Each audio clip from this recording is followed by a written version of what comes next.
Oyole tosura babimisa na poasa. Badepite tovotaki bazo salarien. Bazo salarien. Tokende na funa. Bazo salarien. Bazo salarien. Tomotolega na mwamba. Bazo salarien. Bazo salarien. Tokende lukunga. Bazo salarien. Bazo salarien. Tokende na moko kuna dibembe. Bazo salarien. Bazo salarien. Toto mwana changu. Bazo salarien. Alakolana. Bazo salarien. Bazo salarien. Ekalani wape. Bazo salarien. Bazo salarien. Bon, ça dit veste. Non, on s'était déjà bon, c'est la veste. Merci, je salue tout le monde. Nabino Nyonso. Désolé pour l'arrêt au Boibi. La Kinshasa déjà mbou les bandits et puis ma vignette au monde, on va vignette sous et Kendara plutôt éviter ça la ranine. Banzele belé na Kinshasa en parlons même pas ma b tout le bateau le baté au pour la Kinyon sacré ceux qui ni non. Ça c'est honteux. On doit être de responsables. Ce pays n'appartient pas à un groupe de gens qui bouffent l'argent comme ça eux-mêmes et puis tout le bela bangoté. L'élo na 7e l'élo na 7e rue limité résidentiel ba ki ko somba ba ni na ba vignette wana bato ba bengi nga ba bi par rapport aux autres des autres ba ko corrompre bato ba somba vignette. Toi na mboka nini? Mutu qui nous fout ta taxe à l'état bino bo luka sous corruption. DG sika DG ko côté sikoyo na manetu na monaki ya kitoko lataki wana vraiment il faut tenir compte de ça. Tu dois justifier pour l'Assemblée nationale, l'Assemblée provinciale qui est Koufa déjà. Peter Kazada, Bomia, parce que Kuna Yaba G, Yaba Vanti. Avec beaucoup de respect, pas DG, il y a DGK. Tout le monde a clair, bon, à DGK, aux autres Siko. Ouais, bah, vignette. Bon, à vignette, non, il faut faire un Nzela, bah, usager un Nzela, il faut pas bénéficier d'ango. Et bénéficier d'un banane, n'a pas député. Ah, c'est quoi, Kangi, bah, botoli, bah, encore. Là, il y a eu non. Non, en 7, il y a eu ma baie. 97 moi la machine aux tambola kanisaka 97 ils allaient chiffre moi victoire et longa 97 tout soit pour la yena 97 c'est juste vous dire que non na yena 97 na émission les loto yambia les bolojo to kolobela makamuni boyo kana ya liboso Katumbi Joseph Kabila est-ce que bazali loko moko est-ce que Katumbi azali candidat ya Joseph Kabila et ça mutunara to tuna na émission beaucoup so ba révélation moko grave choquant blessant même et pas les bolodjoa. Cause il y a des tournements ya mbongo ya l'état et ça la mingi pour avantage il y a peuple ou bien il y a groupe ya bateau ba yiba ba détourner mbongo à l'état. Système il y a transport na mbongo na biso quand on parle des transports au Congo Congo profond. Par là d'ailleurs dans l'accès nos vidéos moko je vais appeler d'ailleurs un des compatriotes opérateur économique Moko Azali si je ne me trompe pas Azali na Bunya. Bogoyoka nini ya kolobana biso parce que il est déçu et vous allez dessus ma casse ya romona banzela wana il y a des millions de dollars américains au yebimara nzela wana par rapport à ba transport ba remorque memara bilo ebele boy ba ke nzela ba kota ki sani kuna orze le repamba. Je vais vous montrer des images omega kotie la ba image c'est petit ça ba onka ba mi yebila radja mamuni to lo balelo voilà nzela oyo na lakisaka bino na émission Kala, ça peut faire 3 ans ou bien, je ne sais pas, 2 ans. Dans cette émission, il y a des millions de dollars américains. Et bimaka parce que or peut bimaka peut bakoto. Or ils ont côté. Pas changer pas vidéo. Tu as vidéo monétaire, ils ont moko. Zala vraiment une émission méga kobangati. Bon le gars on sait le. Très bien. Banzela zake biashara kuna Luisa Kinshasa. Or peut-être un bon bimana gouvernement congolais va commencer ça banzela pour la côté. Banzela pour y a pour les plus ou moins 5 provinces. Mais malheureusement peut-être kazi ile wako. Ndinga chile jeli kazi yao nyanya leo nzela wana salemate. Voilà bilo retour le bela lelo na kati ya émission oyo. Je salue bandeko nyonso o bozwami na ba condition moko ya malamu penda mingi te na pesi bino mbote na pesi ba condition nyonso bozotala ngai na ba bureau ba décider pour na okanga bato na pesi bino nyonso mbote na pesi mbote mingi na ba union so ba na prison ba na ba hôpital ba leki na paka juma. Vous avez réclamé beaucoup Alain Bolodjo et enfin Alain Bolodjo de retour bien que Bolodjo a décevoir bino parce qu'il a postulé et sa déception mounen d'après bino. Voilà. Alain Bolodjo ça va? Mbote na bande ko nyonso bazolanda biso mbote na yo. Bon oui, ça va. Merci beaucoup. Ndenge ni ba client no baza ko se plaindre yuzo le ba na TV. Oui. Si vous avez se plaindre il faut le bon gars à la TV. Un client. On a une cliente. Non, Bolodja, pardon. Vous dans la TV. Non, Bolodja, Kinshasa, pardon. Yondo bandi. On le client, on a client. Bon, on peut si bata pas du moment basé de PC non, bata pas du moment appelé ici en direct à Balobi. Non, émission babia de Bolodja. C'est pour foutaïté. Facteur. Yamai. Voilà. Bolodja, Balobi, c'est émission. Pour continuer à ma parade du mandel. Non, je réclamer Babi, Babandoze, là-bas, c'est là, Alain Bolodja, campagne. Ok. Campagne, yo possibilité. Campagne en vaccination, certainement. Ouais, je vais bien, ça va, je suis là. Alain Bolodja. Question, monsieur Zaï? Yo, pino, ou tu peux t'opérer pour n'engager. On y a bêté un bilon, on a TV. On dit, on te bandaille honte.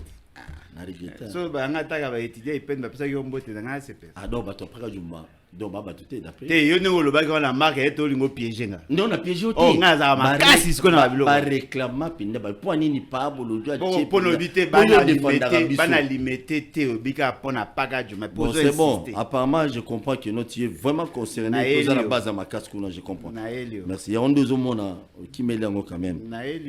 Tu as un passeport, passeport Bolodja, moi, quand même, j'ai eu l'état. Passeport, nous, aujourd'hui, on a déjà. Oui, on a été. Yo j'ai un passeport. Yangana aussi mon nom s'appelle Margaret Msap nangeza ndi mon nom. Musapi. Ouais, ça Msap nangada? Musapi. Ah, il faut d'avoir ta service nto bakange faut. Tenabi Musapi. Lobi Musapi. Passeport nangeza deuxième. OK. Bakanga ki yango le 31. Ba bina kende kozwa yango na direction générale. Na commune na direction générale trace exacte. De bateau bakanga ki yango ka bango nemtu bayebi ke bakangi. Deuxième, le directeur général, il y a deuxième. À éviter que le passeport. Soit, bakangi bango na marque na bango, soit bakangi en tant que militant. Si content bakanga kiyo koti kuna na bureau na bango, ba reprocher que ni.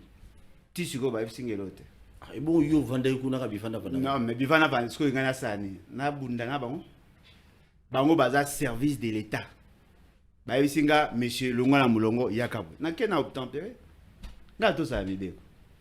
Siko na tosi mibeko na tuni bango est na ko yeba raison nino bo interpeller ngawa o zela kaka mba liboso na sali plus d'une heure ba bisinga pelote ba pesinga un document ba bi na kende roza na direction générale na ko retirer passeport na direction générale ba zo linga ba vérifier quelque chose mais ba bisinga eloko mote lo mote na bimi na komi libanda aéroport na moni ba agent mususu ya garde ya DGM ba eko zwanga libanda aéroport place ba zora taxi ba zongisi nga esuti na kati pour que ba poser nga ba question que ça n'a rien à voir na maramo ba kangela nga passeport kalo kwa ba kanai ti esuki to ba entendre nga na procès verbal question kutu ya makambo elo ba kangela passeport nga ba poser nga même pas question sur ya.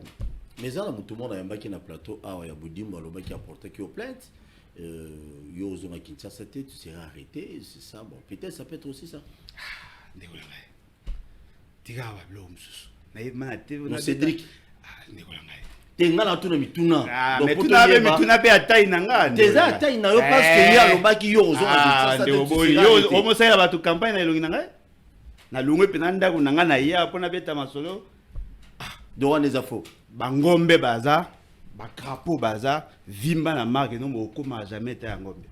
Tu beta pe masola bien. Na lungu pina na parler na obeta masola saité ya marque. Si on t'a porté au plainte, il faut ça en publicité.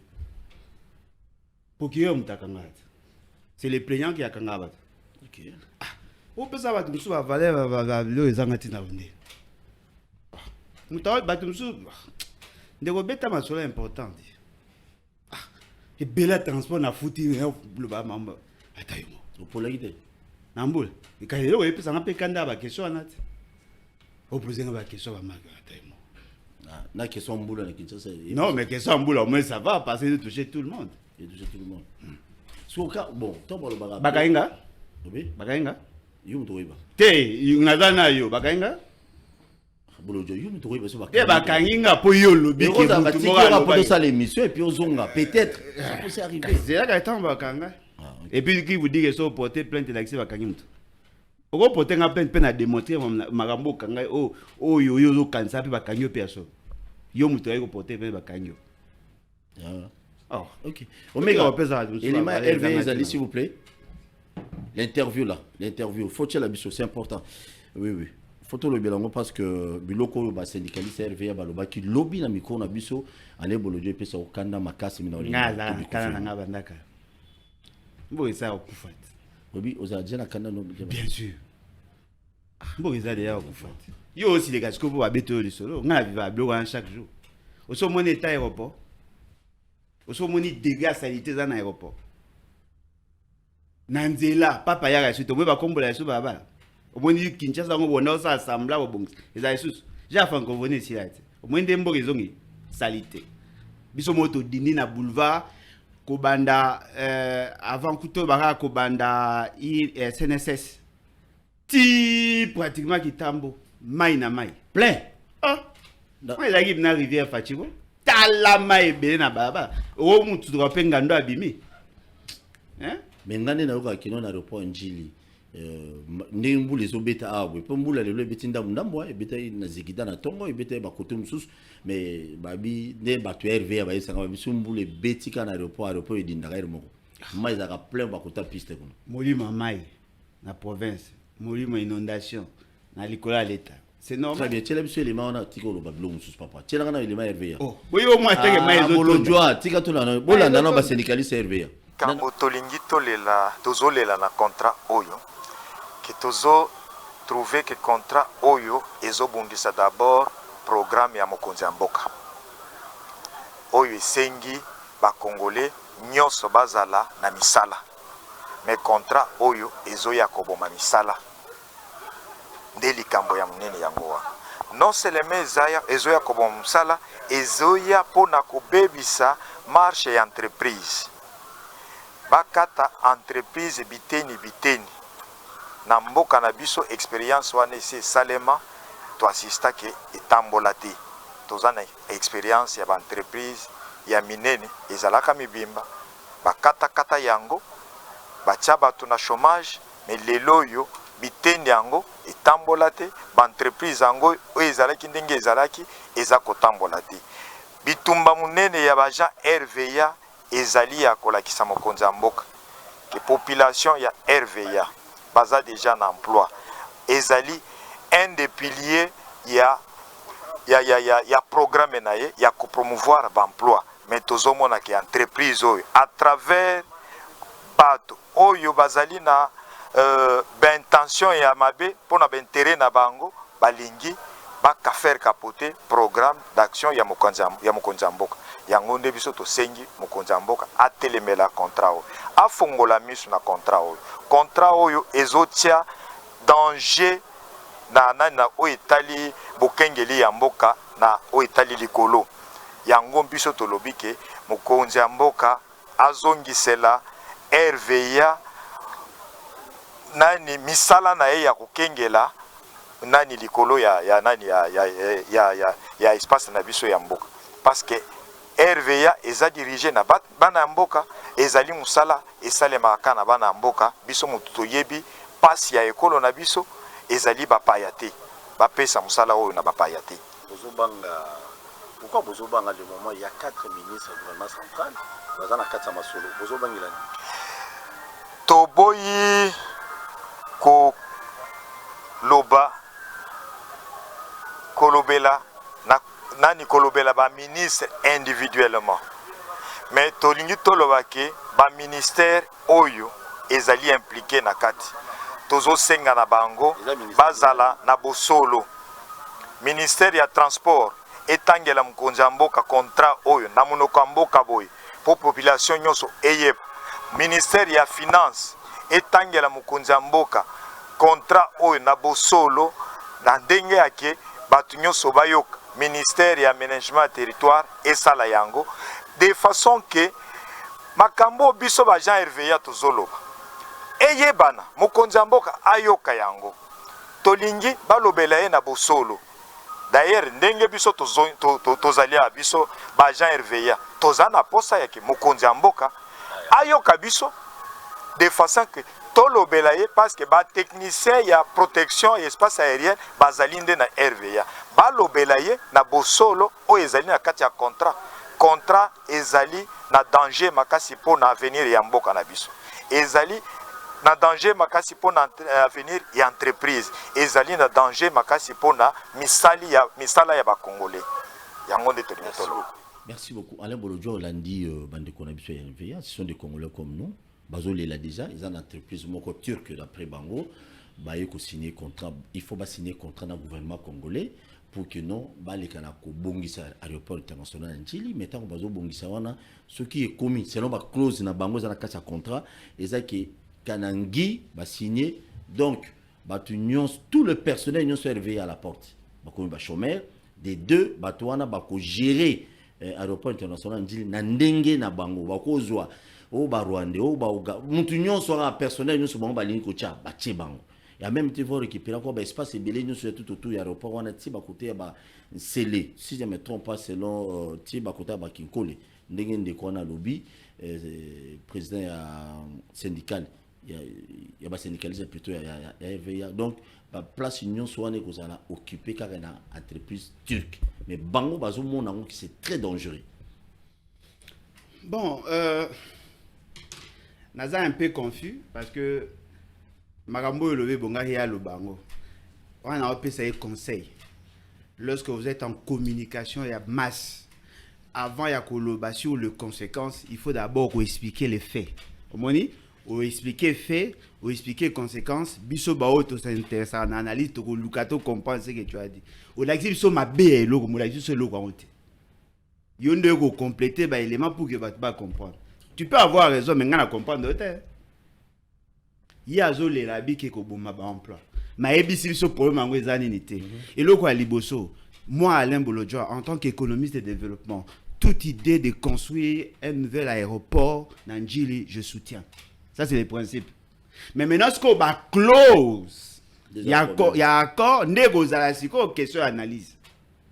Ndebonanga oto za lango ezaki kuku oyo. Oui. Chambre salon to za nango to sepelaka aérogar wana. Eza munene ndenge mona ba entrepôt ya ba place musu ba bomba ba bloc ba pharmacie wana.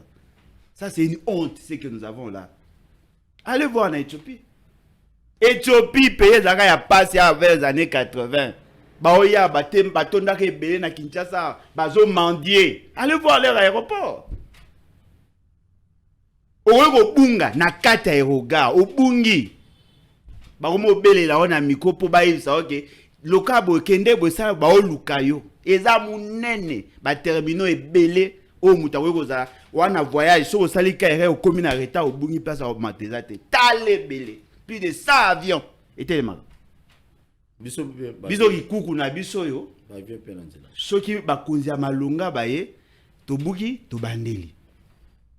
Mais ce que le problème est, l'État n'a pas seulement l'objectif de créer des emplois, il y a qu'à créer des conditions aéroport.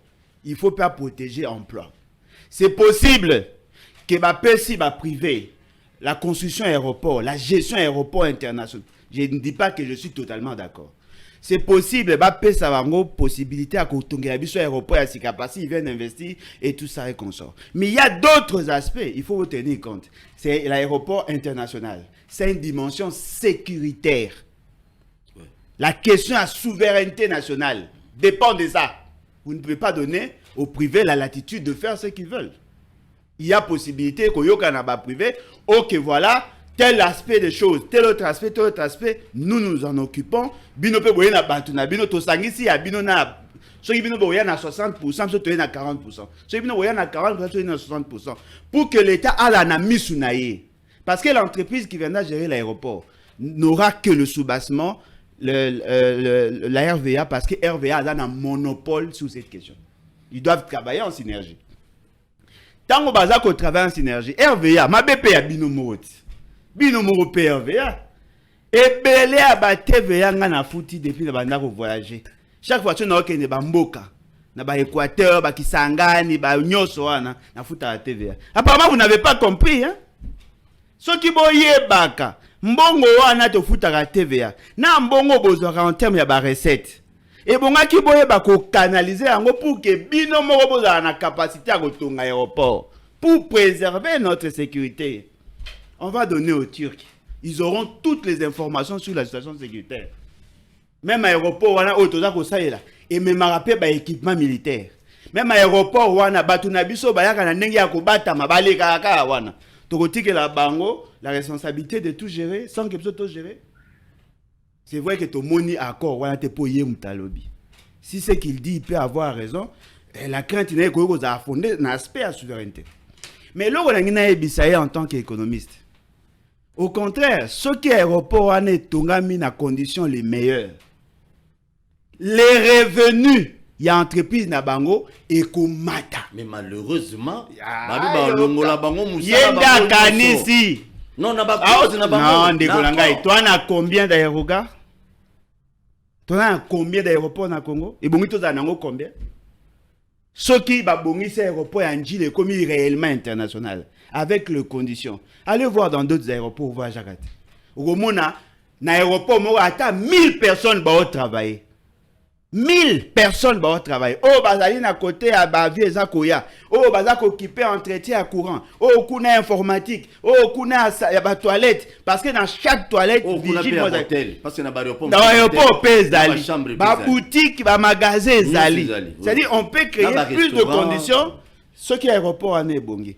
Ce qui va montrer que dans 4 aéroports en Njili, bah qu'on réduit le nombre de personnel, il y a bateau, bah au sale. Bah qu'on réduit le bah on long là-bas. Bah coquille, n'importe ce qui est impossible au sale, le Congo en matière d'aviation, ça RVA. Impossible au sale. Parce que bah on a monopole au sale. Pour ça il a les droits na bangote. Pour ça il a droit. Yoka. Ce qui est aéroport international est commis à Malonga. Bateau bah ça là qu'un aéroport international ya Njili. Ba we gotinda bango ya msusu na aéroport mususu oyo ba Turki wana soki bato wana ba osala te. Mais loko moko apesi information ngana comprendre na ma manière. Alinga ebisa na batu ke monsieur Félix Sekedi ayebi eloko te na makambo wana. Alobi yango te. Ministre ya finance tangela mokonzi malamu. Non, ça va comprendre. Donc à comprendre te tenir à contrat. Donc à comprendre, donc à comprendre. En angle yo memite. Angle ya lobi yango. Ko changer maloba na ete. Te. Yo ngo balona oni ba. Alobi yango wa ke Félix Sekedi ayebi na ye makambo wana te. Ministre yebi ça est vérité parce que Félix Sekedi azo memama na loyenge makambo azo sala wana eza mabe. Il a dit ça avec ses mots. Yo mto lobi. Alobi ndekolanga. Donc, ce qui veut dire quoi? Ce qui veut dire quoi? Exactement la qui s'est M. Félix, c'est que même à sali 5 ans, alors comprendre que la réalité, il y a l'aviation civile. L'aviation civile. Vous avez traité dossier aviation civile avec autant de légèreté. Mais Moutou a géré l'aéroport, il peut occasionner un accident. Alors, bien, le mot occupé en côté. Alors, bien, ils allaient mis Misu bangonde batalaka po muto aza likolo ya mapata aza ko naviguer à vue aza na aomonelo te. Siko bato ba geraka e ba bisa ke na gauche ke na droite kita mata eza bato aéroport. Siko bo mekana ko imaginer bo pesi ba étranger. Mboko eza déjà infiltré ti na moi l'épinière. Bo pesi ba étranger marché. Bo longoli ba congolais. Ba sérieux te? Siko muto lela Azolo bagé contrat bo signé Zamabe. Yé aza syndicaliste. Il représente les agents. Comment vous signer un contrat sans que les sociétés en soient informées, sans que les sociétés soient impliquées? Et ça, sur base de quel principe? Il y a l'administration. L'entreprise peut signer un tel contrat sans que le bas syndical ait participé dans la négociation. Il y a des parties prenantes. L'État doit être représenté par le gouvernement et le gestionnaire des entreprises. Les autres sociétés doivent être représentées, notamment les agents. Parce que c'est un contrat qui les lie. Ce sont des agents de carrière. Makambo bala ki sa ngo na G1, G2 ba ba école d'administration. Comment beaucoup vous a kondi? Pe pazo le na makambo eza ba basique. Oh mutu no to za censé akoyeba. Bino boyeba akate. Et puis ba syndicaliste ba bi sina ba bi tozo bon baloba gi or micro ba bi tozo banga ba no kanga biso. Ah, yé déjà za dane lo nya ko kanga mati. Yé déjà za lo nya ko kanga na bangele na mboko. O revendiquer droit normal. Vous avez un problème? C'est un maman très bien. C'est un courageux. Non, mais là, on voit Jagat. On va cracher pe na baba. Na likolo bo mati o pe avec quoi. Parce que na na RVA. Parce que na RVA te pilote quel que soit niveau intelligence na ye. Ce qui n'a saisi ça musa malamute, il navigue à vue. Ba accident tout na ba collision ba vie ça la maladie. Comment vous tété loko? Ça dit que nyonso wana soko landi peza na kati na muzindo kanyaka. Bato ba obetaka calcul la rétro commission. Ah na j'ai à francophonie na lia kite na ko kolia ndenge ni. Le projet à construction aéroport haute, ça date depuis Papa Kasavubu. La modernisation aéroport. Depuis Papa Kasavubu. Il y a plusieurs études qui ont été menées. Et la personne qui a su cristalliser les études est Ali José Makila. José Makila a Goumamaga à 90 degrés pour na repérer sa Kabila mbote. Oui, bien, moi, abosa ina tai na agumba yoka na olobani agumba mi le so Kabila le quoi ensemble à Mahomet agumba mi. Vous avez compris? C'est-à-dire que c'est un projet qui date. Mais là on a ina Sabino les années. Et ça dit que il y avait déjà des financements disponibles avec le Chinois. N'oubliez pas que le Chinois avait financé, je pense à l'auteur de 550 millions de dollars. Ce qui est la première phase, c'était la deuxième phase. Bon, ça n'a pas quitté. Et comme ils sont battus, pour ceux qui vont annuler le contrat avec les Chinois, ils vont vous traduire en justice, on va payer des pénalités. Qui a donné aux Turcs le contrat alors que le gouvernement passé avait cédé le marché aux Chinois? Et Mbongo, le Baraba Pesara dispose à 550 millions. Bon, ça n'a pas été. Tu as vu que tu as pas pour changer pour payer la Turquie. Donc, chaque fois que vous avez battu, chaque fois que vous avez résilié le contrat sans respecter la procédure, ils peuvent amener le dossier en international et l'État va payer avec des pénalités. Très bien. Et là, Mawa. Merci beaucoup, Naba Union, sur vos talabiso, vous allez brancher, connecté, Keba, en 1997, né, Kinshasa, Musée Laurent Désiré Kabila Kota, mon amassina, Keba, Kana. 97, ezali numéro à victoire Yelonga et puis il y a délivrance Katumbi Moïse Katumbi Tchapoye na Joseph Kabila. Est-ce que Alain Bolodjoa oui début soko bino ba réalisateur boza on nous dérange vraiment na couloir, je ne sais pas si c'est Zabanan na 1900 Katumbi na Joseph Kabila, je ne sais pas est-ce que Dil na bango ezali réellement vrai que Moïse Katumbi azali candidat il y a Joseph Kabila ezolo ba mingi na ba couloir mais lelo peut-être ngana zo occasion il y a autonome mutuno na lelo. C'est probable, c'est possible, mais quand on regarde le longo di mutu moko akoza appel candidat ya Félix Tshisekedi na Kabila pour so cheka Kabila pamba oh mais tika ngapi na lobati Omega lukina nga photo s'il vous plaît. Tika nga photo ana ils ont confirmé gaza muta Kabila. Eh non, photo illustrée. Ah, oui, photo illustration, ça n'a rien à voir. Tango yambara bango ochaka photo na ngate mais so comme tout na nga ko mochaka ba photo na ba. Ah, na ba no tchape photo no suna ba. Ah mais bien sûr. Très bien. Pour yanga siko zo tchaka ba quoi. Archive à photo bolojo. Bon en fait, le problème na lo ba bezali que tozana analyse. On n'a pas de certitude. C'est ce que nous disons. Nous sommes en train d'analyser. Mais ce fait, c'est que pendant 4 ans, à Ouangana, Kazaka, na deal avec Kabila. Est-ce que vous avez un accord? Est-ce que vous avez un accord avec Kabunde na Nemi? Mais après, c'est qu'avec les temps, monter, il en restera toujours quelque chose. Paf, sans que tout n'ait libanda pays. Alors, oui, accord en Ezaka, mais ça m'a après publication à résultat. Ça, c'est ce qu'il a dit, bien qu'il a menti.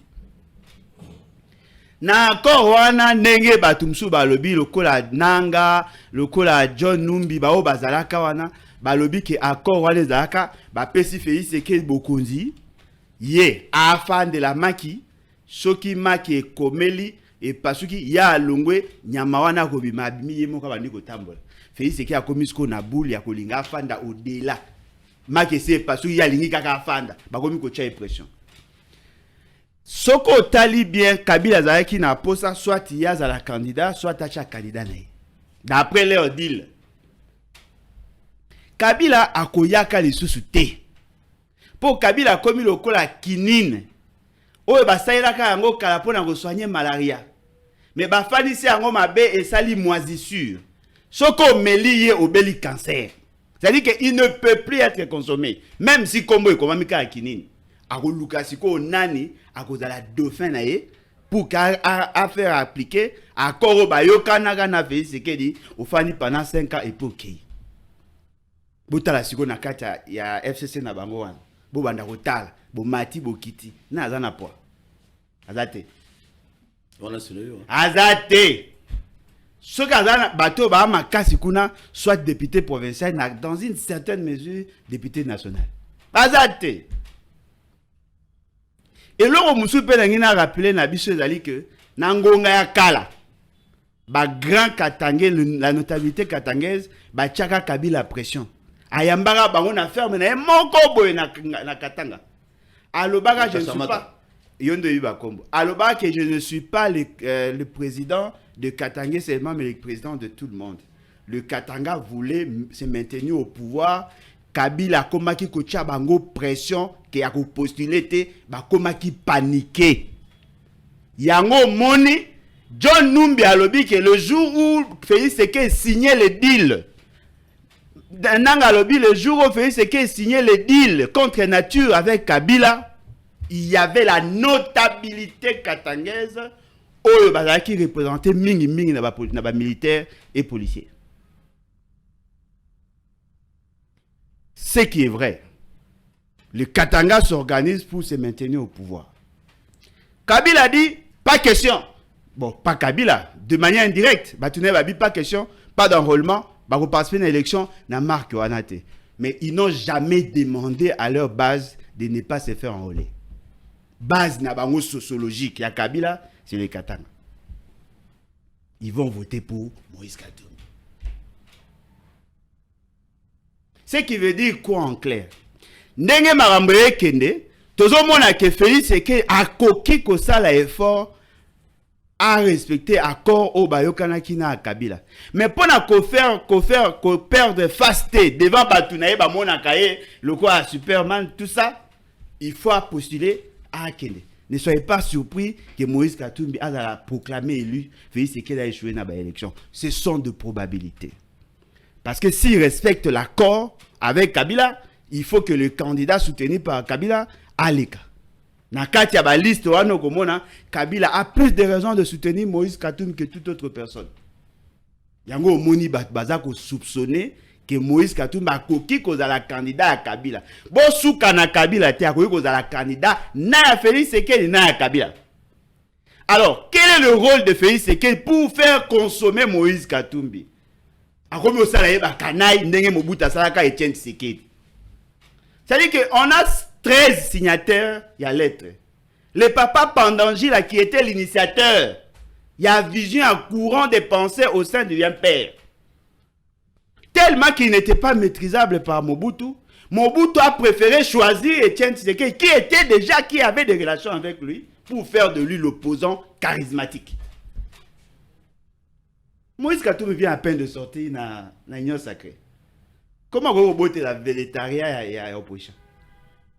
Bakana ya mike ya ba aventure et remongo ba pekisa sala boye akita Congo central pour que tout le monde a la focus à comment azako za victime bazako linga ete ba tout va comme ko jeter ce qu'on regarde sur lui et cela peut conduire à ce que Azala choisi à défaut ya mutu ya malonga o bango bazako mona. Donc ce sont là des stratégies. Félix Tshisekedi pe lokola azali mwana mobutiste azali mwana muto a bénéficiaka na eloko wana afandi na Kabila bango mibale ensemble bakoki pe ko réfléchir sur comment créer un faux vrai opposant pour surplomber un faux vrai opposant pour surplomber ba o bazali ba vrai réel opposant. Donc cette analyse elle est plausible. C'est à vous de voir comment vous retirez la conclusion. Alain Bolodjoa, parmi les 25 candidats présidents de la République, est-ce que, Omega Zola la Ponki, est-ce que vous voyez Sabiso vrai opposant Zanay? Le va bien Bisayo, candidat pour rire, na candidat pour remplir la liste, na candidat oyo ba eka poacha komo na ekota. Vas-y. Vas-y belé. Yogana expliqué.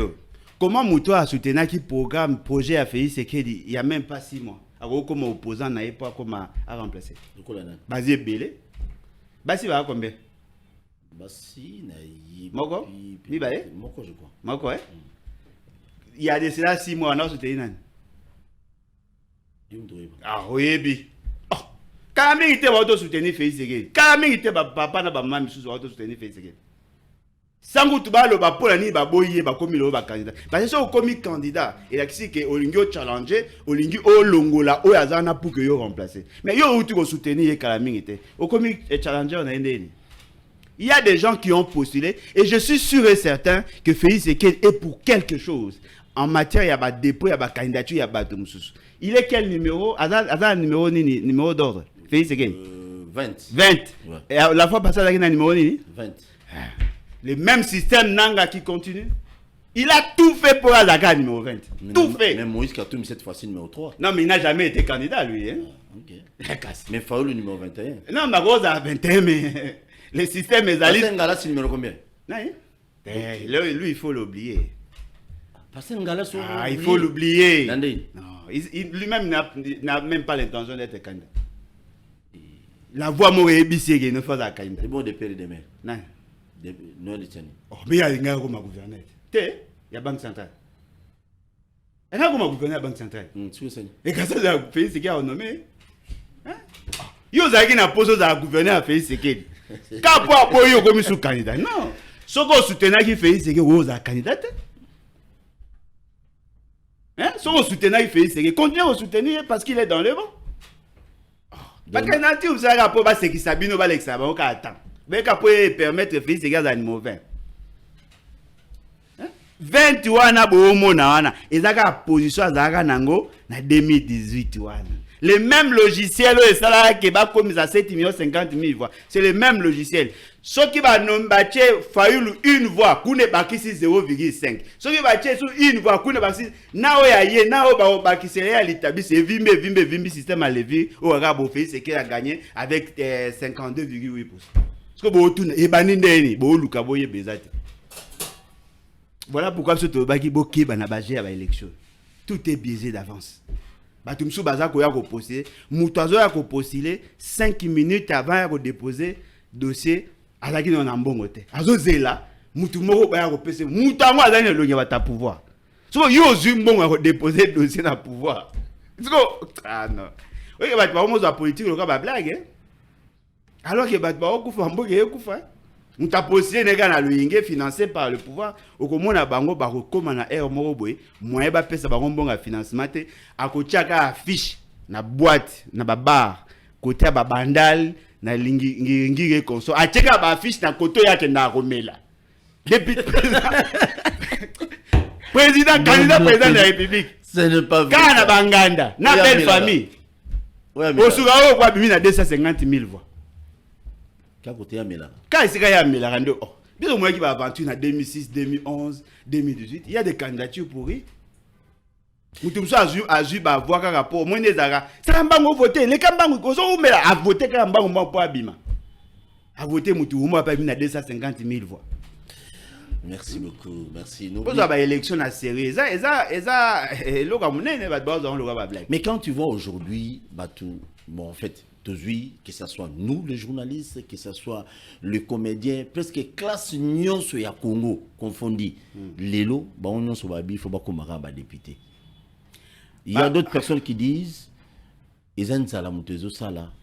Il y a d'autres personnes qui disent tozolo bana musika mais photos à la place photo bandolo ba ngongwe matamaka c'est peut-être ba kosala quelque chose.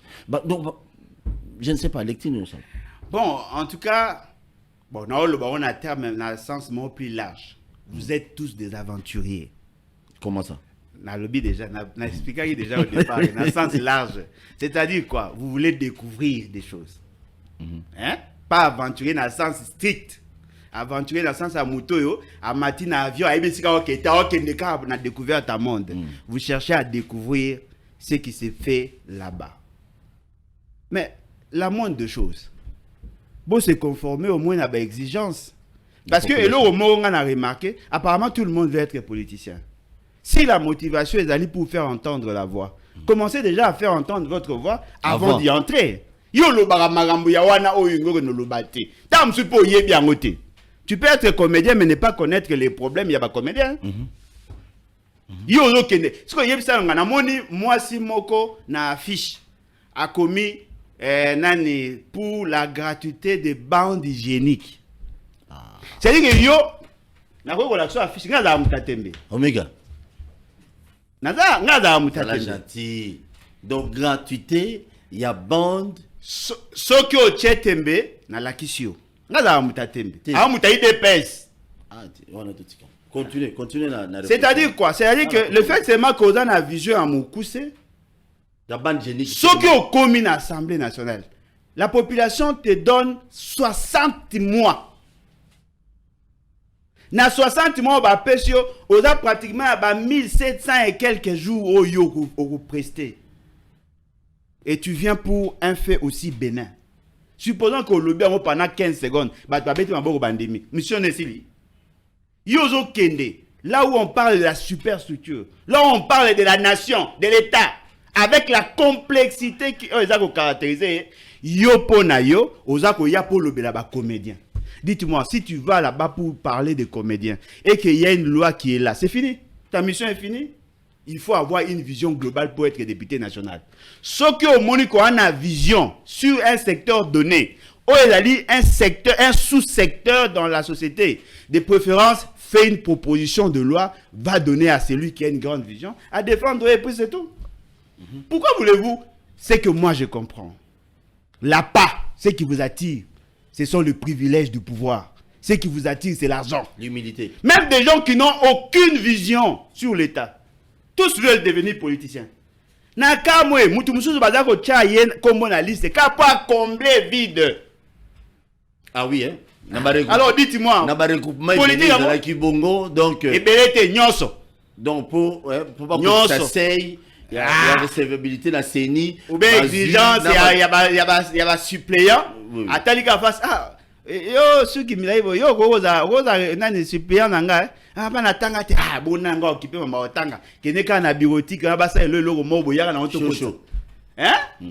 C'est-à-dire que l'immoralité a atteint son paroxysme. Les gens ne comprennent pas. La politique, ezali ici quand ils ont la politique, vous entrez pour jouer un rôle prépondérant. Et chaque député élu est le représentant de la circonscription d'abord et de la nation par la suite. Connaissez-vous le problème du pays? Oyebi, maramba pays. Oyebi, maman commune. Oh, na commune à biso, tu as un problème à courant. Yo, oza na poso comme député pour betaka masola courant. Souka musala na yo goya olobara yangwana. Oh, biso mo to sangisaka ba jeune, to timolaka mabulu soki ba ngo bongisa courant. Souka nora yangwana. Apparemment vous ne comprenez pas hein. Parce qu'il y a d'autres candidats d'ailleurs dans la commune à Kinshasa awa mususu ye abango pepela batwa wese. Si tant na tolobela nga wana leki na Antoine atiki ko pepa wese eza na candidat mususu ye asombeli ba maman nyonso ba basa mapa. Ça se fait toujours. Ba basa mapa kabela bango. Ça se fait toujours. Ça se fait toujours. Et puis eza na candidat mususu à quelle église bon il est député provincial. Il y a Kinshasa wa ake ya Masina ake na comment on appelle ça l'église mo ayebisi bango non au moni marobelé to salité pour to na tamuke covid ezalaki bolimbisa biso bosala ngaso sous confiance bo pesa ngaso deuxième mandat bo sori bolé ah va beta biloko bolonja tia manqué beaucoup les tozo mboga na biso na ba blague o menga passe nangeza ani bino tout ba o bofanda mina Kinshasa bobimate. Je vais vous dire bino route boa bien. Le vrai problème ya Congo, c'est dans l'arrière-pays. Si on a comme bino tant vous avez la légèreté du genre, et non voilà, naye, bana moamba, bana lukunga, bana boy, bon votenga, so votenga, to bongi sa venir tête, to sala boto sa. Apparemment vous ne comprenez même pas. Vous êtes en train de parler de conception de politique publique. Yo yebi l'état te, o lobi la l'état ndeni. Oyebi l'état te. frère mo azara na choral lokola ba fille balinga kaye ba betela ke maboko yo ye na église wana et po ba oluka électorat apose yo non voilà na zo yo okoma suppléant ngai po na calcul na soki 200 personnes bazara na église ba voter et ko vimbisa moi ba voir na yo. Non mais vous n'êtes pas sérieux? Il faut sélectionner les meilleurs d'entre nous. Ceux qui s'y connaissent, oh ba yebi l'état, ba yebi ba vrai problème à l'état. Nous sommes là en face, il y a Moutou, Azali agonisant, nakati ya hôpital, là, Olinga Koufa. Au lieu de chercher le médecin spécialiste pour les réanimer à Zonga Yabomoy, beaucoup de gens infirmier stagiaire. Moutou Moussouka po apakola choko azana longia kitoko, botie na affiche aza boga au voter. Moussoukou na po apesi au polo apesi. Mais est-ce qu'Azali capable ya ko kende ko loba ko défendre cause na bino? Ya ngo moni ba oti ko les cartes. Na moni ba député spécialiste en TikTok. Ba député spécialiste à komelaka ba masanga ko binaka ko vimbaka. Ba député spécialiste. Beaucoup me poser question toute une législature. Quelle est la loi transformationnelle on va proposer? Une seule loi. Oh bah ça les années. Beta biloko. Ezate. Beta biloko bolo. Ezate ndekonanga. Biloko. Combien de ministres au bomoni ba sali proposition projet de loi ya malamu pour trouver solution à un problème donné. Ezate. Yoka va projet ngana yoki. Projet sur l'homosexualité, projet sur la dot, c'est ça. Notre pays na situation tozaï na yango. N'a pas sur tozaï na yango. Le problème que vous trouvez urgent, ce sont ces problèmes-là. Ce sont ces problèmes-là. Il y a mouto déjà bala. Loi na yo sur la dot et go servir nani. Il y a moi na muke, o azana se moi na muke et go servir nani. Et puis mouto on pas proposer loi sur la dot wala yo mon tumba changera pas sur quoi likamusu. So landele peut-être à cause de la paix bon. Non, le problème est ali que moi je vous conseille. D'ailleurs moi je ne suis pas pour vos élections bâclées. Ma élection est une salité wana. Je veux vous conseiller s'il vous plaît. Parce que l'employabilité, il y a baptisa difficile. Oui. Il y a des gens qui sont appelés pour être des bons cordonniers. Bah maçons, bah économistes, bah tout ça. Oui. Tous ne sont pas appelés à être députés. Non, sélectionnons le meilleur. Dites-moi, lorsqu'on vous amène par exemple le projet de finances, d'un niveau à gouvernement, et qu'il faut que vous ayez un débat sur la répartition des ressources dans notre pays. Yo spécialité na yo zali kozala comédien. Oza mutayanini, olobani. Non voilà, na sengi, na bino, bopé sa biso, bopé sa pe ba comédien enveloppe. Vous pensez que c'est ça le raisonnement? Non. Vous voulez vivre une vie de grandeur? Laissez bateau bazana ba aptitude. Va représenter biso et si kay bongi va représenter biso. Biso ba o to ko za la prêter. Faisons autre chose. Yo zaki na cabine na yo ba na ko teka ba carte na ba yebi yo okomi candidat. Dans tous les quartiers, toutes les familles ont des candidats. Combien? Près de 24 000 candidats pour 500 postes. Nyonso wana o ngana comprendre en résumé. Ezaka pour 21 000. Ceux qui ba lobi lelo pour comme député, il faut avoir $1,500. Et belé à Batouanga qui était. Ceux qui va comme obligé, heure et prestation. Parce que député, n'est pas mon avant à Tabachara, Bamangungu, Nabango, Basalaka 6 mois sur 12. Tous les restes, ce sont des ambiances. Aux vacances parlementaires. Vacances parlementaires. Au yo sali 3 mois. C'est sûr, il y a mars. Au sali 3 mois. C'est sûr, en septembre. Au sala, on te paye. C'est-à-dire que le fait seulement que la culture, il y a moins d'efforts. Bah, on va bien la politique, chance et le pamba. Au lieu qu'il n'est pas en gang, avec sa famille, tu as une chance, ce qui est simbi, n'a commis député. Ce qui veut dire que l'État ne va pas bénéficier de votre prestation. Merci. Alors, vous comprenez que dans ces conditions, Bisso, vous participez à l'élection à Bindo Boete. Voilà. Merci beaucoup. Question, monsieur Ezaï. On a eu un sérieux problème ici à Kinshasa. Peut-être qu'il y a des réseaux sociaux confiés à l'église de réveil. Balon lieu de Dokamba, Bananyo, quand nous sommes sur le message pour nous la mbosso ma bien famille naie, bato belé ba mitoni babi comment les églises de réveil bato baté rebiso sangomala on ba yebisa biso ba musulman ba bandoki banganga ba bato mala mingi te mais ba bandi ko beta na biloko tomoni quand ya Dodo Kamba basali pe sous vidéo mo boy tamboli na l'exango lelo mais na mo sur na sala bango ba publicité ya manka gagner donc bango ndongo na bango est-ce que l'église ne contribue, surtout l'église de Réveil, et contribuera peut-être à les babes pe na malheur à Congo peut-être? Bon, en tout cas, eloko ezali frère de Kolangai, c'est un débat séculier qui ne date pas d'aujourd'hui. Bitumba ya ba centre d'intérêt ezalaka makasi. Kaka na plateau yo, je suis sûr et certain que soit na kitu oto ba kitu ezalaka liboso. Na betaka masolo ya Dodo Kamba. Na betaka masolo ya Dodo Kamba. Dodo Kamba. Azali lokola li papa pona muto oke na kikoso. C'est-à-dire que lokola na oke na kikoso pour que y ta salité dans na kikoso te na latio na koti na suko na sisi na wego tika yo. Soit liboso kikoso, soit na robe mo liboso na okota na ndaku te. Parce que okota ozade na salito nyati salité. C'est le même Dodo Kamba qui a fait des cas de ma présidence Seni. Lui n'avait pas compris. C'était Soni Kafuta qui était là. Hein? Oui, avant. Yé on a salaki pour que Soni Kafuta alongwa. Lui, il a cautionné le départ à Soni Kafuta.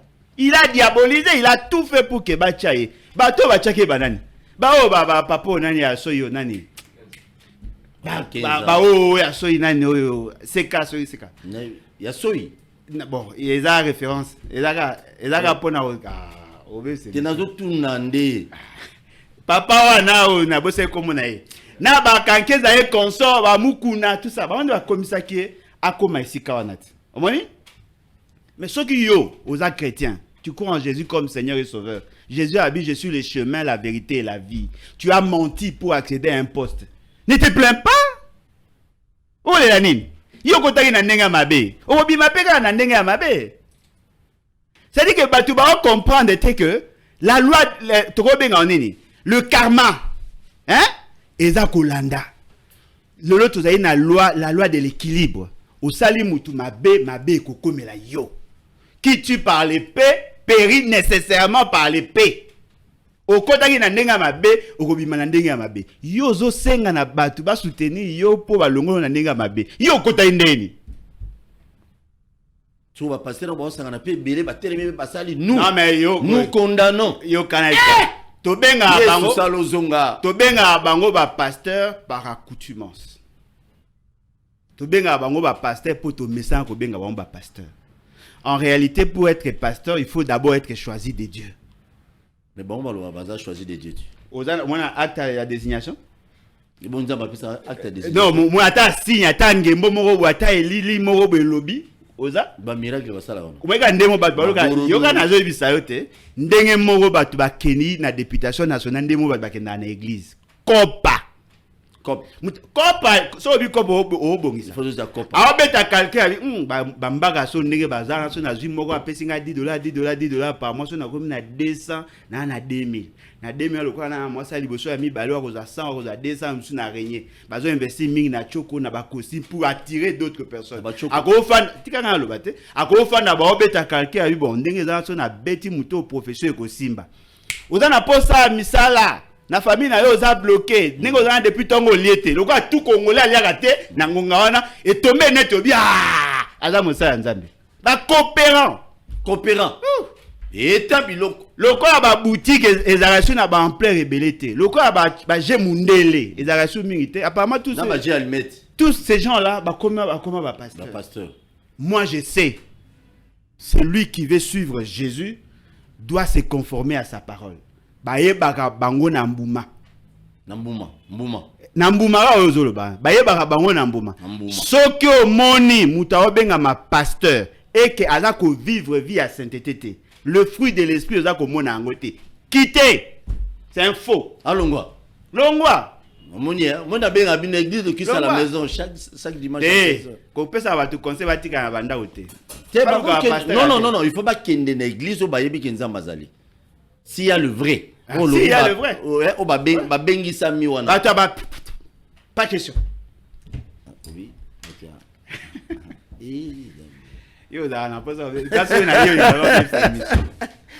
Merci beaucoup. Merci Basala Nzambe. Pasteur politicien. Quand même. Ça fait honte aujourd'hui. Bilo aboye bando le kasiko. Ba doctrine mususu okola ba musulman ba ozwa bino nde l'église de la veille. Baza pena ba problème. Non, ba ba problème. Baza ba problème. Baza ba problème ya onde ba bombaka. Ba problème. Ba chrétien ba bena bango eza nyoso ba monaka ba lobaka na ba. Baza toutes ces églises ba na problème. Oyoka sangote chebo yaza ko contester cheoyo. Oyoka sangote même na kamaka dodo kamba. Il y avait un problème avec un chien, non? Hein? Chez que tout. Obi pasteur, obi diacre, qu'on les achète. Ah, et pas musulmans achètent. Ah, toutes ces religions là ont des problèmes. Merci beaucoup. Il y a moi laïcité et bon raison qui sarabon na moi mulongo. Mutu tout a komaka sora afandi a échoué na vie a commis pasteur. A Louis ka moi déverser moi ko bangisa batu a komolé la ombo.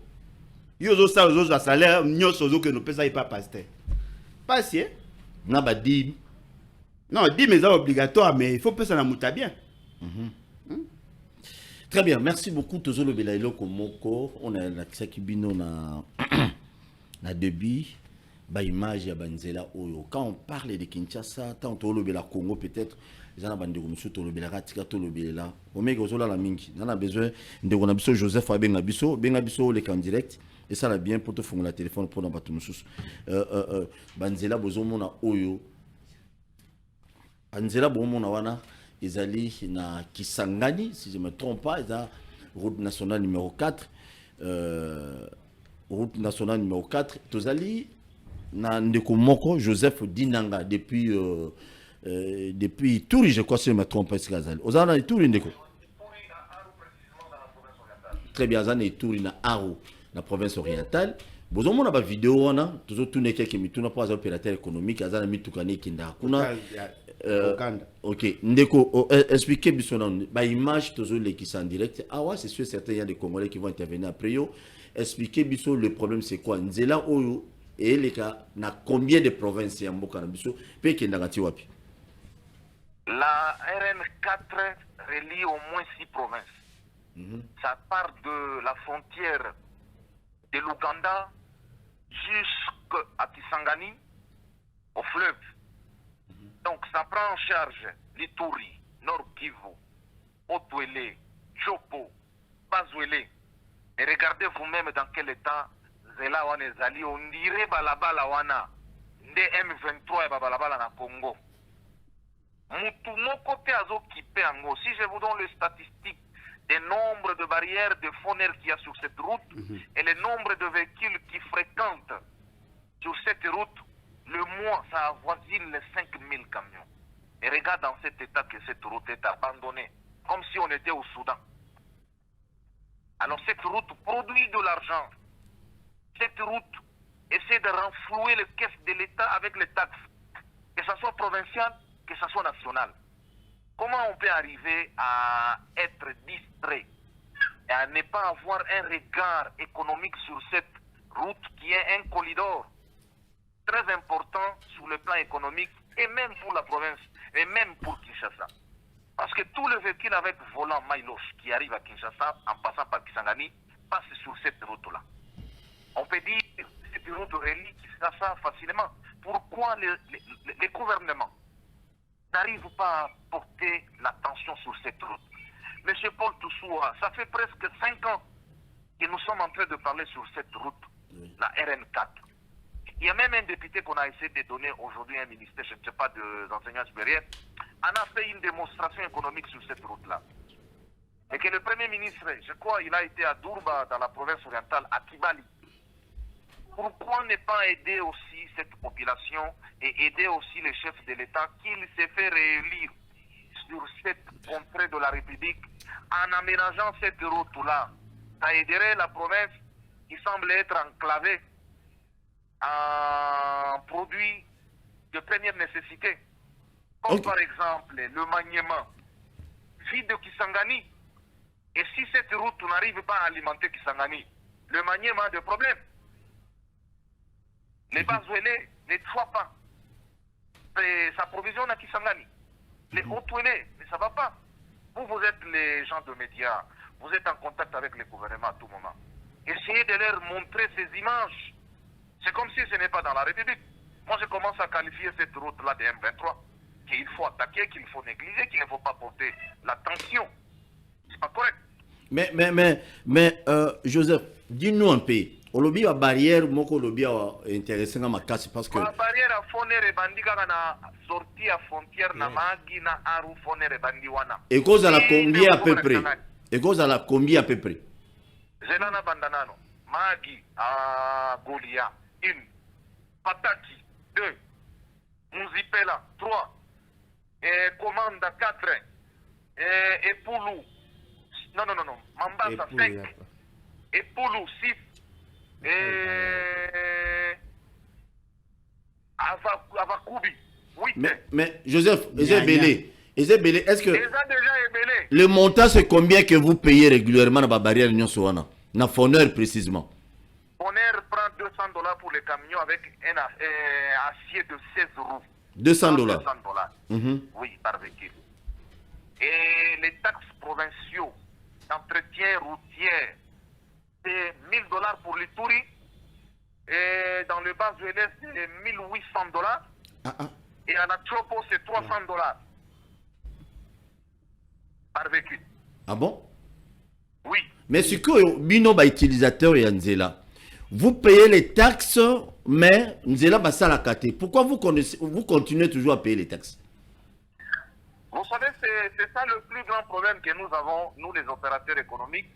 Il y a beaucoup qui ne sont pas informés, qui pensent que c'est l'État. Alors que ce n'est pas l'État, ce sont des individus qui devaient jouer leur rôle en étant le représentant de l'État face aux usagers de la route. Oh là là. C'est grave. Il y a beaucoup de gens qui réclament. Quand tu réclames trop, on t'accuse de trop savoir. Mais entre-temps, nous continuons à être saignés et nous vivons cette conséquence que vous voyez sous les images là. Vraiment. Ça va faire maintenant 3 mois que le véhicule n'arrive pas à Kisangani depuis que c'est parti de la frontière. Ok, merci beaucoup Ndeko Joseph. Mais en bref, est-ce que vous avez déjà ma démarche à au monde à la province Union ceux qui 6 provinces Union bino par rapport à la taxe bino bofutara. D'ailleurs, vous avez ma démarche à Koutana bango. Il y a pas longtemps, je vais vous envoyer les images. Il y a des gens qui se sont révoltés à Isiro, ils ont cassé les barrières. Il n'y a pas 2 mois. Les gens se sont révoltés à Isiro. Parce que trop c'était c'est trop. Des taxes, une ribambelle des taxes et la contre-état de siège, on fait les entretiens pour les routes qui sont dans la ville. Et la route principale, elle est abandonnée à son propre sort. Merci beaucoup. Ce n'est pas l'entretien dont on fait allusion. C'est la route qui mène vers le gouvernorat, qui n'est pas productive. Et les routes qui produisent de moyens. Mais comment? Jusqu'à ce que les opérateurs économiques vont tomber en panne, vont tomber en faillite, et l'État manquera aussi des petites taxes qu'il essaie de recevoir parce qu'il n'entretient rien. Merci beaucoup. L'État reçoit les taxes quand il fait la contrepartie des taxes là. Comme la RN4, RN27, ça relie 6 provinces.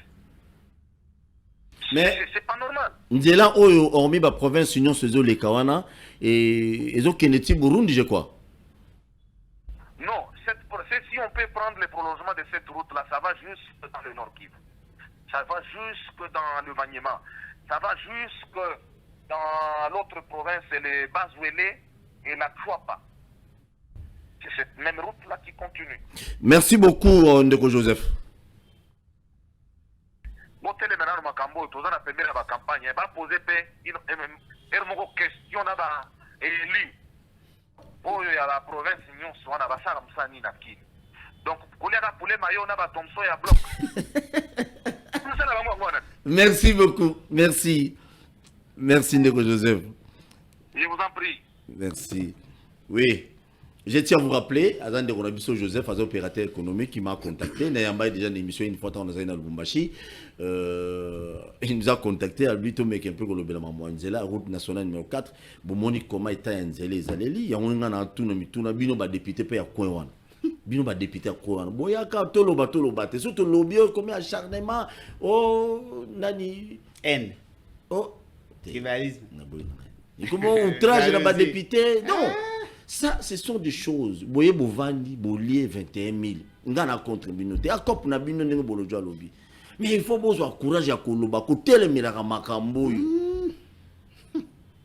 Makambo yo botelemela. Ya ere yango yo.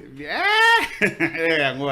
Merci. C'est Silly. Merci. Ere trouve la kambo. Bon c'est là. Papa tienne Mwembi plutôt, un instant, toujours sur le téléphone. Réaction par rapport à l'image de Bon, en tout cas, je félicite notre frère. On a félicité pour notre courage. Mais fort malheureusement, il oriente mal ses revendications. Aux autres là, M. Félix, c'est qu'il a ça pour permettre vous avez la chance à vous avoir élu. Parce qu'il n'a jamais été élu. Il n'a jamais été élu, il ne peut pas être réélu.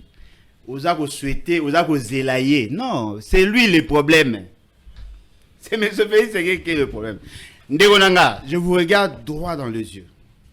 Soko Tanga programme à 100 jours. Ndela les arana 4. Ngana fréquentant Ndela à plusieurs reprises. Pour ceux qui ont Kisangani, on va kende ici, on va passer à Parawana. À partir de Nyanya au côté. Soko lingo kende ba côté à ba manye mo à lobby, au lekima côté à ba Mambasa, au pousse mukende au côté. Soko lingo kende epulu, au kende tout droit, yango ne magati na Bunya. Moi j'ai vécu à Bunya. Na fala na ici, na cadre de la recherche.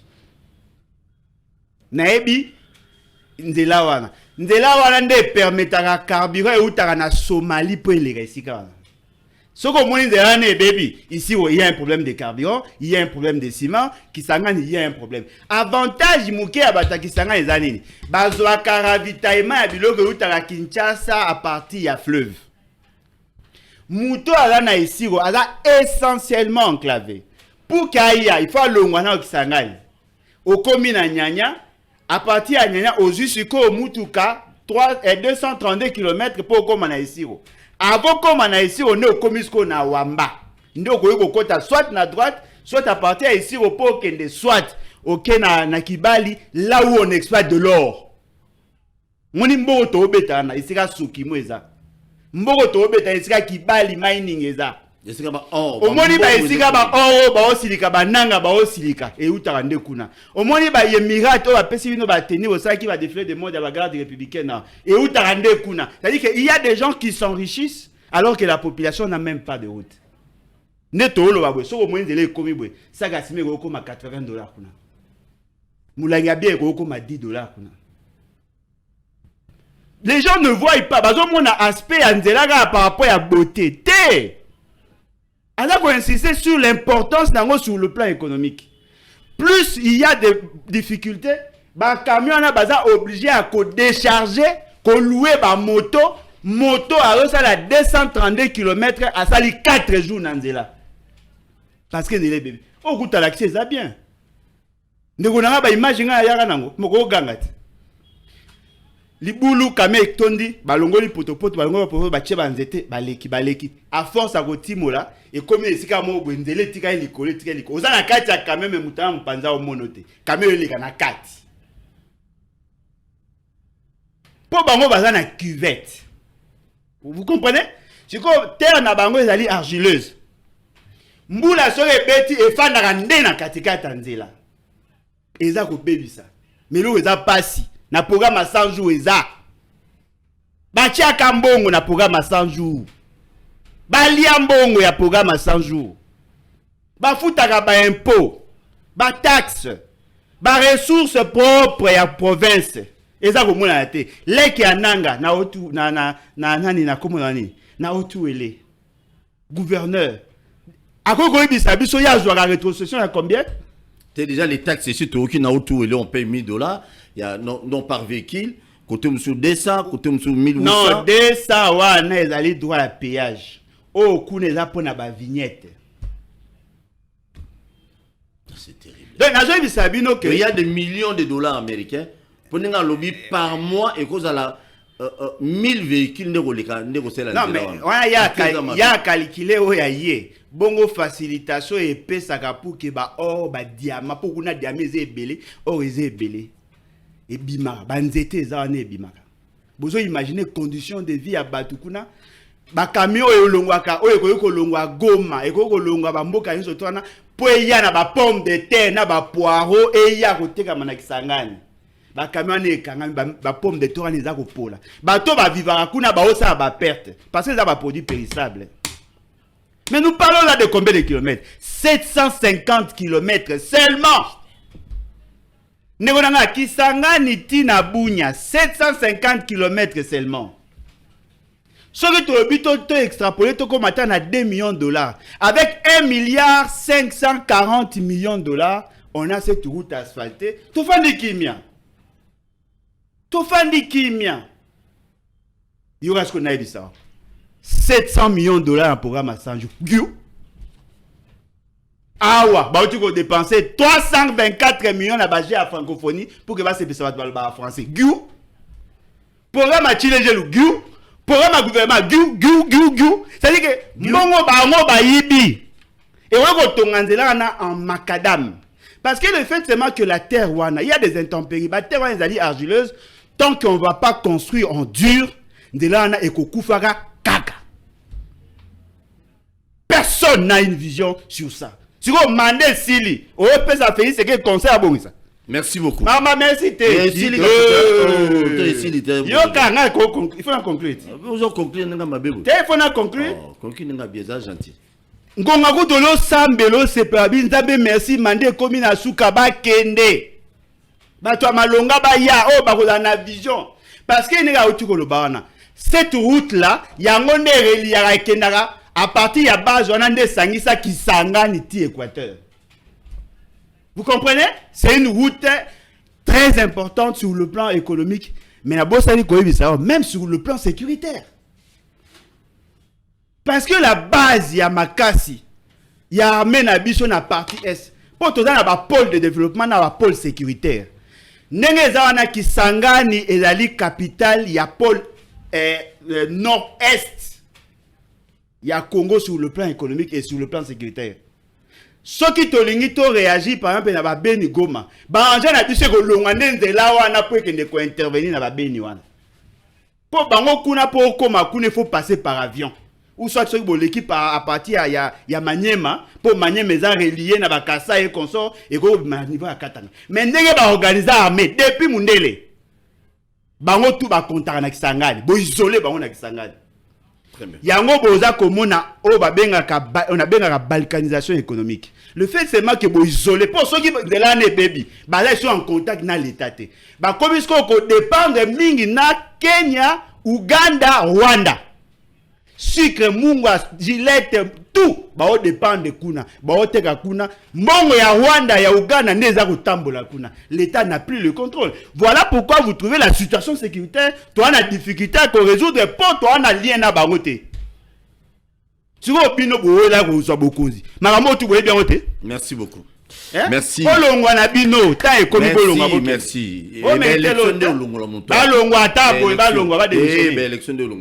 Merci. Bobo Sanako s'abonner jamais na chaîne abiso à YouTube. Kota na chaîne abiso YouTube. On est babimisi ngona. Bakino ba Lobby TV. Obetika bakino ba Lobby TV na YouTube okuta ba émission abiso bele. Bo s'abonner en des autres comme d'habitude na Kinshasa bozota la biso na Brazzaville on peut partout. Toujours fumons la téléphone dans quelques instants mais question est là tout na bolojwa na linga tout na été réponse yango balongwa tina ba na moi tina ba bolojwa ba résoudre te loro moté na ba toane ko vivre na tout ça ba komi bango tout minene ko vimba ba mbongo miyibi francophonie ba to se payer de lumière nzoka na simana angbali mazanga te 324 millions de dollars. Vous savez ça représente combien de kilomètres? 324 kilomètres de route. Un groupe de bandits baliés. 324 km. C'est-à-dire que au Saline de la Tina Mambasa. Moutou Moralier. Nzela à Kinshasa Matadi. Balié en pour nager à francophonie. Nzela à Kinshasa qui quitte. Batou Moro balié en haut. Bamora batata na bango. Et puis bazo yokata sonité tout un gouvernement. Tout ça tout y a pouvoir. Bango tout ba komi ba candidat. Na ba papa na bango, na ba maman na bango, na basi na bango, na ba koko na bango. Ba oya ba bino ba kabola pena bien. Mais to tika na lo te bo ka ba teki fleuve, ba teki mabele, ba teki pays de la nation. Bolongwa, to lembi bino. Merci beaucoup. Je suis marché de la liberté. Puis ça Tiko yo matanga attention pardon. courage. Yo boulé lo ni amalogi road maun. Balongoli bato bachaki. Bazongi si gestion ya d'administration. Balongoli ba association des amis d'aider. Et yango na kandi. Ezaka tika nga fana nga. Tika nga fana lobela ngo déjà ba babo yoka. Merci, tu fais le téléphone. Poser question. Tu fais le téléphone. Des minutes. C'est pas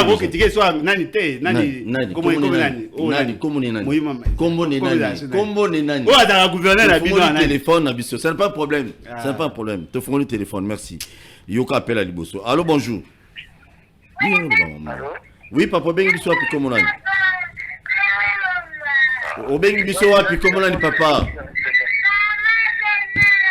Attends, le monde qu'on a eu. Et soit pour des milliers de personnes, bah fan, bah autant la biso, bah bengi na mon azolil. Oh le bah pété. Et ça l'aura bien été. Bon, faut le téléphone, quitte ça volume à télé, et puis au bêti bilo calmement poliment. Pas d'insultes, pas de critiques aux autres touchés na bakonzi. Nga autorisé. Non, le présentateur c'est. Mais nga invité. Oui, vous invité. Quand on peut si on doit là. Papa, yo ça la loi té obéir ça va tout. Non. Ba critiquer na kombo langa. Ma bende au finga. Ba critiquer. Ba critiquer na kombo langa, ma bende au finga. Yo par exemple ba critiquer tende. Mbogeke mabe papa. Mbogeke mabe. Et depuis ba kangyo passeport na répondre. C'est pas bien. Ah, on a changé. Oui, on a mis la vitesse ma carte. Ah OK, c'est bien. Très bien. Tu fais sous téléphone mais non, parce que nous avons la deuxième partie émission. Oui, non, on va faire au téléphone. Tu fais sous téléphone. Au fond, sous téléphone.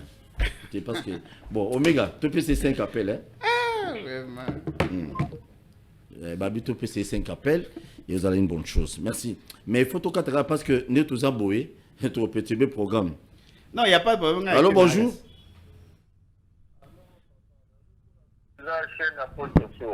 Toujours quand on est bien biso api de comment on depuis la commune de Ngalema. Toujours comment on toujours papa. Nalandio pendant 5 ans. Wow. Ce n'est pas, je ne suis pas en train de vous flatter, mais vous êtes un grand monsieur dans notre pays. Merci beaucoup. Osana Maï le délai, s'il vous plaît, monsieur Paul. Le monsieur qui est à côté, le monsieur amène que des critiques, il n'a jamais proposé. Cette voie-là que vous parlez de Kisangani, ça n'a pas commencé à l'époque de monsieur Tshisekedi, ça a commencé depuis les 18 ans. Mais quand il arrive à la télé, nous aussi on est intelligents comme lui, on a étudié comme lui. Il doit nous proposer qu'est-ce qu'il nous met dans la tête. Mais allô? Critiquer ou faire quoi? Il ne nous propose rien durant tous les 5 ans dans l'andier. Oui. Il a l'intelligence qu'il est bon. Allô, papa? Il doit postuler et changer des choses de sa manière. Oui, allô, Ndeko. On a besoin de ces gens-là, mais il doit changer les choses. Oui. Merci. Mais il vient de dire.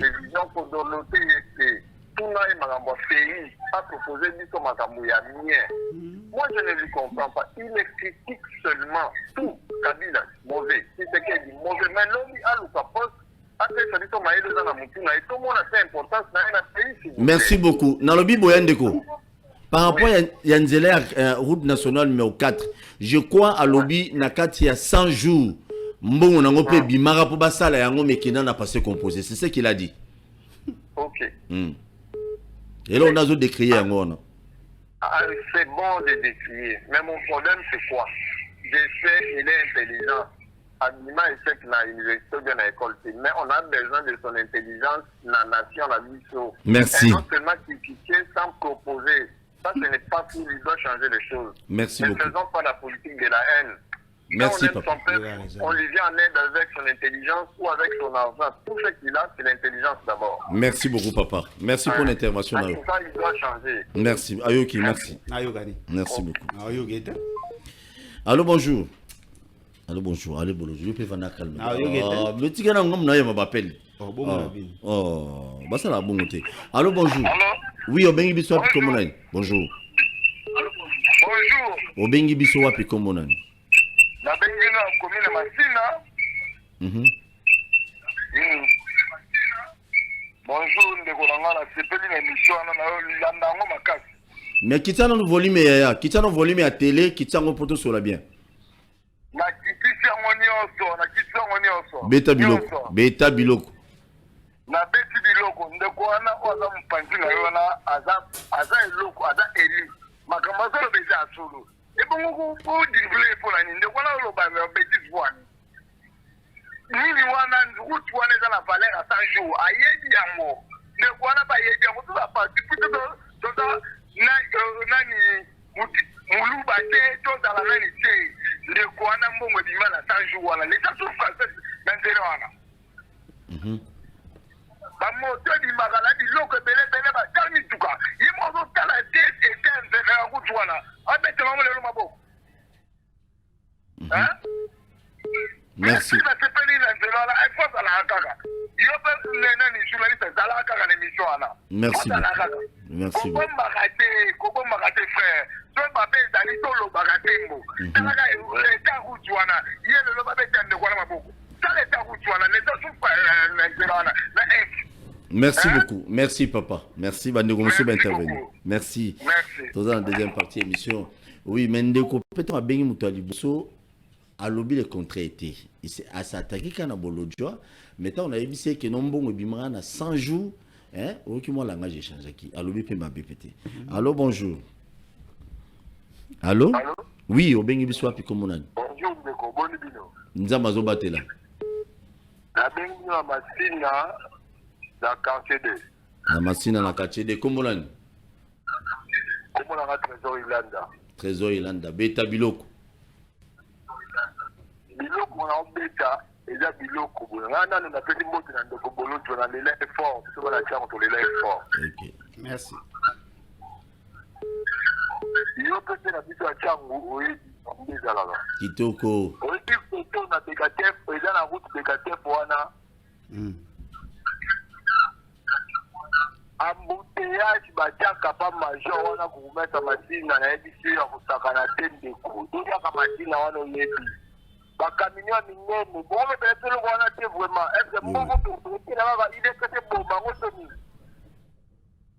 Merci beaucoup. Merci.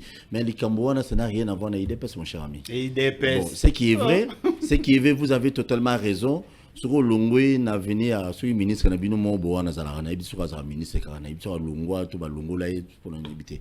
Oui, mais tout comme on va décharger le bilan, on a fait chiona et déranger. Selon les informations, dans un temps, on m'a mangé dans un cas beaucoup mais, par le but que nos bateaux, des bateaux, na balabala, ba décharger, ba contenir, na bango, ils paient l'argent. Ba foutre un bon na commune. Donc, si vous avez mis tout le monde, c'est Zalaka. Si vous avez le massif, vous avez un bon et solo, donc vous avez beaucoup de gens qui ont beaucoup de communes, vous n'avez pas un embouteillage, des embouteilles, des remorques, au côté, embouteillage, c'est tellement grave. Donc, beaucoup de gens qui ont beaucoup de gens qui ont tout ça, mais en Zambie, bateau va tenir dans la machine, on a barati. Na beaucoup de gens, nani, comme on est, major, comme on est, major, on a machine, on l'appelle ceux qui major Mobondo. Alors moi t'es-tu te kinzo la balongo la ta songa longo la valongo yo bolongo ba te be na msala te ngina de no sa ni balongo la bango masina na mutawa sa na ngote. Allô bonjour. Allô soro bengi qui tient volume à télé omoni masina il faut longo ça tous les incompétents ko la beaucoup mais ça masina il faut longo na PIP. Allô bonjour. Allô masina. Allô bonjour. Allô Ndeko ata yo moko vraiment ozo benga volume boyo boma muto na régime to et ça pena bien ti Kitoko vraiment avec beaucoup de respect je présente toutes mes excuses il faut na yamba bato mususu après Alain Bolodjoa parce que ngonga izangonga. Allô bonjour. Allô bonjour. Oui bonjour papa. Bonjour papa Langai. Boni. Nzamba zo batelo bengi biso api komonani. Ngi na lemba. Oui. Langai Francis Bosom Iluta. Tozo kao papa. Bon, ngala lingi na zongi sakaka ndeko abengaki na appel ya liboso wana. Oyo azoloba makambu ya banzela. Et puis alobi na ndeko ale bolonzwa ke ayaka na ba idée te. Ye ayaka kaka ko critiquer. Il a appelé ale bolonzwa apie disaki yaka na idée bwe. Bango ba benga te. Bango ba benga te po ba ki yaka na idée bwe. Bango commission la régime na bango tala ki batondisa ba mbongo ba pochi na bango. Ba yibaka mais tant bazaki na pouvoir te ezaki bango nde bato liboso babandaki ko critiquer ba makambu e banda sa na banzela wana mais bazui pouvoir Ils font rien du tout là. Bambongo bazoyiba bazotaka ba poche mutayibi mbongo bozuye bozongisi changer poste. Donc place à ça là qui koto à sa liberté bozuye sous bozongisi sous la poste mususu awasala ni. Merci beaucoup Ndeko. En tout cas baye ba pena bandela tala net ndela bo mituka boy. Mituka boy vraiment les autres mbola ndela za kitoko te. Et puis ceux qui va critiquer, oh bazo critiquer ba memara ba idée. Banan bazana pouvoir. Bango bazana pouvoir ba mema ba idée ba sala banzela pour mituka les gens mema biloko ba to ba okindi et ça li tape ba population mentale ndela. Impraticable vraiment ndela mobimba. En tout cas na fait la émission on a participé grand frère Nangai Alain Bolonjoa Mbote a continué toujours la liste naï. On est toujours derrière. Merci beaucoup. Merci. Mais vous savez, la rapport à Bolonjoa, parce que c'est les passeports, on a jusque-là dans la zone. Et ça, tout le monde a tout. Pourquoi avoir beaucoup d'argent, Yomoko, aux anaba, milliards à compte, et puis bon, peut-être aussi, on peut le côté. Banda kozana ngo déjà, ba villa ozana ngo déjà, basi ozana bango déjà, bana autant des autres, basa des part et d'autres. Mais ce qu'on tourne na tout là, pourquoi avoir beaucoup de milliards? Peut-être mbongo ekolo, ba pesio ki no sala musala ki ngana yozo lié. Donc la bino bana masina. Ba esko ka bino mbongo ya route masina. Na yebisa chaque jour na ba no rappeler bino. Ba lia bino mbongo masina. Route masina etikala ko zala jamais. Mais ba lia bino mbongo, muto na zo dondwa na ye. Balabala bekate nani Kulumba balia bino 2 km na programme à 100 jours balia ngo kena na passé composé on mis 2 km balia lisusu mbongo éclairage public mbongo éclairage public et bima bandandi bazo ka batu na bino so obozana ba kuna bango nde batu balia mbongo et puis batu ba tieso ba mabana na ba pano mikimi ko no bo voter bango susu devait tenir compte de ça. Kulumba 3 millions et quelques de dollars dans le programme à 100 jours. Oh, bah, oh, bah, yebani. Et ça, la présidence. Na lola. Présidence. La présidence. La sommet.